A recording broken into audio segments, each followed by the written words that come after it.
کا واسطہ ہے، سمجھنے کی کوشش کرو. میں کہہ رہا ہوں میں بہت کم ٹی وی دیکھتا ہوں.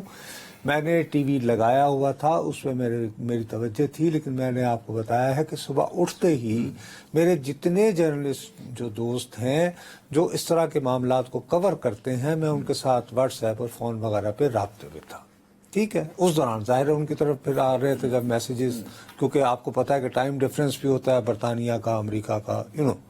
I hope you understand. Sir, got it. میری دانست میں جو بات جو میں نے بہت زیادہ مجھے کھٹکی وہ یہ ہوئی کہ میاں صاحب نے حافظ آباد سے ہی آغاز کیوں کیا. As a student of politics ایک مشاہدے کے طور پر ہمیں رپورٹر کے پاس اس کا جواب ہونا چاہیے تھا. میں اگر اس پہ توجہ دے رہا ہوتا تو یقیناً یہ جو سوال میں اٹھا رہا ہوں میں اس کا سوال اٹھانے کی بجائے میں جواب دیتا.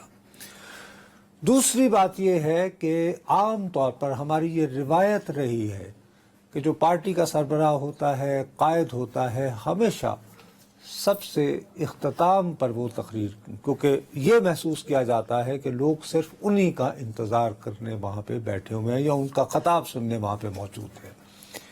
میاں صاحب نے بہت عرصے کے بعد انہوں نے پہلی مرتبہ، مجھے یاد پڑتا ہے کہ یہ واقعہ آزاد کشمیر میں کیا تھا، آج انہوں نے یہ کہا کہ نہیں، کہ پہلے وہ خطاب کریں گے اور بعد میں مریم بی بی کریں. یہ آغاز ہو سکتا ہے، یہ روٹین رہے اب جو 6 یہ جو بات ہے یہ تھوڑا سا انڈیا دے رہی ہے کہ میاں صاحب دیانتداری سے لیڈ بیک ہونا چاہتے ہیں. وہ یہ سمجھتے ہیں کہ میں جب یہاں جاؤں گا تو میری مسلم لیگ والے جو ہیں بندے وہ ویسے چارج ہو جاتے ہیں، اور میرا جانا جو ہے ان کو یہ پیغام دینا کافی ہے کہ یار میں جب واپس آؤں گا تو وہ لگ پتہ جائے گا نہیں تو میں وہی جو زمانہ. پلیز سر دیکھیں، میں بار بار کہتا ہوں فوکس رہا کریں. آپ نے پھر اس میں بھی نقص نکالنا شروع کر دیا، اس پہ پھر ڈیبیٹ کر رہے ہیں. میں نے بالکل نقص امپیکٹ کیا ڈالا آج نواز شریف کی سپیچ نے؟ پھر ہم آگے بڑھتے ہیں.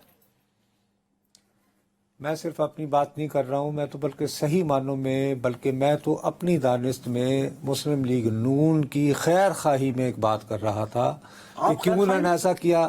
یار پھر وہی بات ہے کہ میرا انہوں نے والد صاحب قتل کیا ہوا ہے یار. میاں صاحب دیکھیں نا، حد ہو گئی یار، تم لوگ پھر وہی P M L L troll والی بات کر رہے ہو. خدا کے لیے میری بات سمجھنے کی کوشش کرو. Please don't try to we are not doing any comedy show.